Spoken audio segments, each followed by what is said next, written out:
गरीब बेटी का दुख। श्रीरामपुर नाम के गांव में एक राम नाम का किसान रहा करता था। उसकी पत्नी का नाम था राधा। राधा को एक बेटी थी जिसका नाम था सुहानी। सुहानी बहुत ही समझदार थी। वो स्कूल में जाया करती थी। राम हर दिन खेत में जाकर अपना काम किया करता था। उसके साथ राधा भी हाथ बटा दिया करती थी। उससे राम को बहुत मदद हो जाती थी। एक दिन राम को अच्छा नहीं लग रहा था। तब राधा राम से, अजी आपको अच्छा नहीं लग रहा है तो आप थोड़ा आराम कर लीजिए। राधा, मैं आज सोच रहा हूँ घर पर रहकर ही आराम कर लूँ। हाँ, आप ऐसा ही कीजिए। मैं खेत में जाकर देखती हूँ, ठीक है? ठीक है राधा, मगर जल्दी वापस आना। हाँ ठीक है। अब राधा खेत में काम करने के लिए चली जाती है। खेत में जाते ही वो काम करने लग जाती है। काम करते करते उसे शाम हो जाती है। उसका उसे पता भी नहीं चलता। वो शाम होने पर घर जाने के लिए निकलती है। तभी उसे घर जाने के लिए बहुत देर हो जाती है। वो जल्दी जल्दी घर जाने के लिए निकलती है। तभी उसे रास्ते में बारिश लगती है।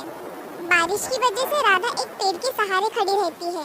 वो तेज बारिश में पूरी तरह से भीग जाती है। बहुत देर होने के बाद भी बारिश कम होने का नाम ही नहीं लेती। इसीलिए राधा घर जाने के लिए निकलती है। तभी उसे रास्ते में जाते जाते पेड़ को कुछ काट लेता है। उसे वक्त ही नहीं मिलता कि उसे किसने काटा है ये देखने के लिए। वो जल्दी जल्दी में घर पहुंच जाती है और घर जाकर अपने कपड़े बदलकर खाना बनाने के लिए लगती है। तभी सुहानी उसके पास आकर उसे कहती है, माँ तुम्हारे पैर में क्या हुआ है? देखो उस पर कितनी सूजन आई हुई है। अरे हाँ, खेत से जल्दी जल्दी आते समय पैर को किसी कीड़े ने काटा होगा। कल तक अच्छा हो जाएगा। चलो हम खाना खाते हैं।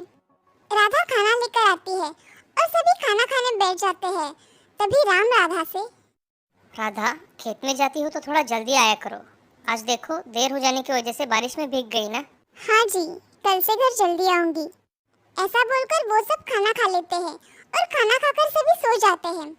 राधा अगले दिन सुबह जब उठती है तब वो देखती है कि उसका पैर अब बहुत सूज गया था और उसे उसके पैर से उठा भी नहीं जा रहा था। उसे कुछ समझ में ही नहीं आ रहा था कि ये सब क्या हो रहा है। जब वो सुबह नहीं उठी तो राम उसे देखता है तो वो उठी हुई बिस्तर पर पड़ी हुई थी। उसे देख राम राधा से, राधा, आज उठना नहीं है क्या? सुबह हो गई है। अजी मुझसे ये पैर हिलाया ही नहीं जा रहा। मैं क्या करूं? मैं कब से उठकर बैठी हूं मगर उठ नहीं पा रही हूं। अरे कुछ नहीं, तुम आराम करो, थोड़ी देर ठीक हो जाएगा। अजी ये पैर अंदर से बहुत दर्द कर रहा है। मुझे कुछ समझ में नहीं आ रहा है। मैं मेरा काम करके आता हूँ, बाद में तुम्हें वैद्य जी के पास लेकर जाऊंगा, ठीक है? हाँ जाओ, जल्दी अपना काम करके वापस आना। हाँ, तुम्हारे पास सुहानी रहेगी। मैं जल्द ही वापस आता हूँ। जी। ऐसा कहकर राम घर से काम करने के लिए चला जाता है। जब राम घर वापस आता है तो वो देखता है कि राधा को बहुत तेज बुखार चढ़ा हुआ है। ये देख राम जल्दी से वैद्य जी को बुलाने जाता है।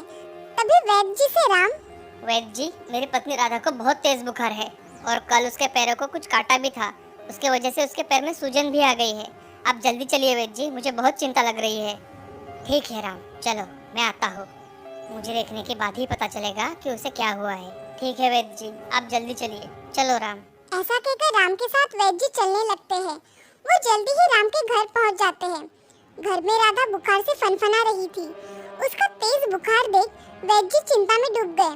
वो उसके पैर के पास देखते हैं तो उसे जहरीले कीड़े ने काटा था। ये सब देख वैद्य जी, राम, राधा को ये सब कल ही हुआ है ना? हाँ वैद्य जी, कल ही उसे कुछ काटा है। इसे किसी विषारी कीड़े ने काटा है राम, इसीलिए उसका विष इसके पूरे शरीर में फैल गया है। मैं कुछ दवाइयाँ देता हूँ, तुम इसे वक्त पे देते रहना, ठीक है?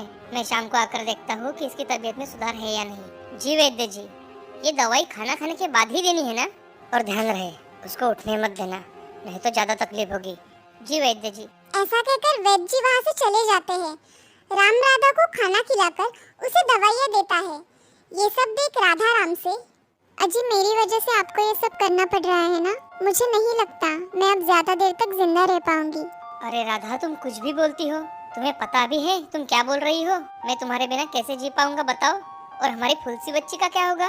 अजी मुझे लगता है मैं अब आपके साथ कुछ दिनों की ही मेहमान हूँ, इसलिए आप मेरे जाने के बाद दूसरी शादी कर लेना। मेरी बच्ची को माँ का प्यार भी तो मिलना चाहिए ना? राधा, तुम ऐसा क्यों बोल रही हो? कुछ नहीं होगा तुम्हें। अब मैं थोड़ा आराम करती हूँ। ऐसा कहकर राधा अपनी आंखें बंद करके सो जाती है। तभी राम अपने बाकी के काम कर लेता है मगर शाम होने पर भी राधा नहीं उठी, इसीलिए राम उसे उठाने चला जाता है। राधा का बदन ठंडा लगा तो राम ने उठाने के लिए उसे हिलाया तो उसे महसूस होता है कि राधा बेहोश है। वो वैद्य जी के पास चला जाता है और वैद्य जी उसके साथ चले जाते हैं। राधा को देखते ही राधा को देख वैद्य जी, राम, राधा अब इस दुनिया में नहीं रही। नहीं वैद्य जी, ऐसा कैसे हो सकता है? अभी तो राधा ठीक थी ना? राम, खुद को संभालो। मैं जो कह रहा हूँ वो सच है। उसके शरीर में जहर का असर ज्यादा हुआ था, इसलिए मैं उसे बचा नहीं सका। ऐसा कहकर वैद्य जी वहाँ से चले गए। राम का तो जैसे जीवन उजड़ गया था। वो राधा के अंतिम संस्कार करके घर पर अपनी बच्ची के साथ वक्त बिताता था। राम अब उदास रहने लगा था, मगर अपनी बेटी की खातिर दूसरी शादी करने के लिए मान जाता है। थोड़े दिनों बाद राम सुजाता से शादी कर लेता है। सुजाता से राम, सुजाता, तुम्हें सुहानी को अच्छी तरह से संभालना है, जैसे मेरी पहली पत्नी राधा संभाला करती थी। जी आप उसकी चिंता मत कीजिए, मैं सुहानी का अपनी बेटी की तरह ही ख्याल रखूंगी। ऐसा कहकर सुजाता सो जाती है। सुहानी की आंखों में आंसू आ जाते हैं। वो सूखी रोटी खा लेती है और वहीं सो जाती है। शाम को राम घर पर आता है तो वो सुहानी के पास चला जाता है। सुहानी का चेहरा उसे उतरा हुआ दिखाई देता है। वो सुहानी को उठाकर पूछता है, सुहानी बेटी, यहाँ ऐसे क्यों सोई हुई हो? क्या हुआ है तुम्हें? सब ठीक है ना? हाँ पिताजी, मैं ठीक हूँ, मुझे कुछ नहीं हुआ। आज तुम्हारा चेहरा क्यों उतरा हुआ है? मुझे बताओ जरा। पिताजी, मेरी पहली माँ कितनी अच्छी थी। मुझे खाना अच्छा नहीं लगा तो मुझे दूसरा बनाकर देती थी, मगर ये माँ ऐसा नहीं करती। ऐसा कहकर वो उठने लगती है। तभी राम सुहानी से, क्यों बेटा, तुम्हें ये माँ अच्छी नहीं लगती? अच्छी लगती है पिताजी, मगर वो मुझसे अच्छा बर्ताव नहीं करती। मेरी पहली माँ देर हो गई तो डांटती थी। ये माँ बोलती है कि अगर तुम घर पर जल्दी नहीं आई तो तुम्हें खाना नहीं दूंगी, और वो ऐसा ही करती है। वो बिल्कुल अच्छी नहीं है। मुझे घर के सारे काम करने पड़ते हैं। क्या तुम्हें घर के सारे काम करने पड़ते हैं? हाँ पिताजी, मगर माँ को मत बताना कि मैंने आपको ये बात बताई है, नहीं तो माँ मुझे सजा देगी। ठीक है सुहानी, मैं चलता हूँ, तुम जाओ खेलो जरा। हाँ पिताजी। ऐसा कहकर राम वहाँ से चला जाता है। राम जाकर सुजाता के कमरे में चला जाता है। सुजाता कमरे में आराम कर रही थी। तभी राम सुजाता से, सुजाता, मैंने तुमसे कहा था ना कि सुहानी को कुछ तकलीफ नहीं होनी चाहिए, फिर भी तुम मुझसे बुरा बर्ताव कर रही हो। जी आपको किसने बताया कि मैं उसके साथ बुरा बर्ताव करती हूँ? मुझे किसी ने कुछ बताने की जरूरत नहीं है, दिखता है मुझे, समझी? उसके साथ अच्छा व्यवहार किया करो। जी मैं उससे अच्छा बर्ताव करती हूँ, आपको गलतफहमी हो गई है। मुझे कोई गलतफहमी नहीं हुई है, तुम्हें हुई है, समझी? आज से तुम उसके साथ अच्छा बर्ताव करोगी, समझी? ठीक है। ऐसा कहकर सुजाता चुप हो जाती है और मन में ठान लेती है कि मैंने अगर तुम्हें मजा ना चखाया तो मेरा नाम भी सुजाता नहीं, समझी? ऐसा कहकर वो काम करने में लग जाती है। वो सुहानी से बहुत सारे काम करवाया करती थी। अब की बार अगर उससे कोई गलती हो जाती थी तो उसकी उसे सजा मिला करती थी। एक दिन सुजाता किचन में काम कर रही थी, तभी उसके हाथ से तेल की कढ़ाई गिर जाती है।